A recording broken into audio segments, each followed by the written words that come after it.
গেছিলেন বা কলেজে মনে জব করে। ও রেড ভীষণ ছাড়ছে ভাবি।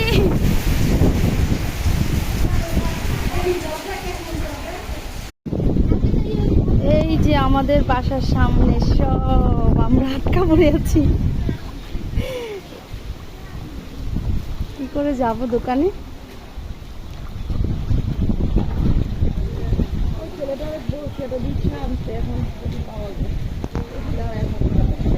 এটা হলো আমাদের বাসার সামনে, এটাই আমি থাকি।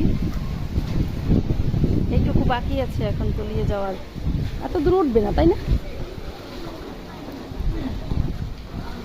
কি ভাই ওদিকে সব রাস্তা তোলানো একদম, কোনো উপায় নেই।